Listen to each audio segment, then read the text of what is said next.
എടാ കുഞ്ഞാപ്പോ ഇന്റെ മേക്കപ്പ് സാധനം മുഴുവൻ എടുത്തക്കണില്ല അനക്ക് ഞാൻ കാണിച്ചു തരാം അനക്കുള്ളത് തരാ പുതിയ മേക്കപ്പ്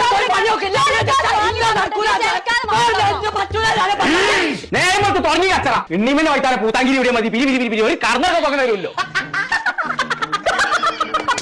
അന്നെ വല്ല കായ്ക്കരക്കാലത്ത് കൊണ്ടിരിക്കല്ലേ ഓന്റെ ഓരോ കോല്.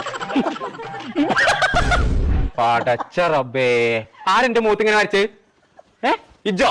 എനിക്ക് പിരാന്തല്ലേ നമുക്ക് പിരാൻ തുടങ്ങി പോലോ. നല്ലോണം പറ്റിയ അതല്ല ഇപ്പൊ ചോൻ തന്നെയാണ് കണ്ടില്ല എന്റെ മേക്കപ്പ് സാധനം മുഴുവൻ എടുത്തിക്കണേ. ഇന്റെ കൊമ്പാണ് സത്യം. ഞാനെന്നെ പറ്റിയ മൂത്ത് മുന്തിരിത്തോട്ടം വരച്ചിട്ട് നിങ്ങൾ എന്ത് കാട്ടിയാലും വേണ്ടില്ല എന്റെ മേക്കപ്പ് സാധനങ്ങൾ മുഴുവൻ എനിക്ക് വേണം. വാങ്ങിത്തരാ എന്ന് എനിക്ക് ഇന്ന് തന്നെ കിട്ടണം. ഞാൻ വാങ്ങിയോടത്ത് തന്നെ വാങ്ങണം. ഇജ്ജ് വാങ്ങിയ കടയതാന്ന് പറയാം. ബ്യൂട്ടി ഷോപ്പിൽ നിന്ന് അതൊന്നും നടക്കൂല. ഊട്ടി ഷോപ്പിൽ പോയി കാണാൻ ദിവസം അവിടെ പോയി വാങ്ങിക്കൊണ്ടാ. എനിക്ക് തീരെ ബോധല്ലേ മോളെ. അതല്ല തിരൂരുള്ള ബ്യൂട്ടി ഷോപ്പിൽ നിന്ന്. ഇപ്പച്ച ഊട്ടിയല്ല ബ്യൂട്ടി അടി.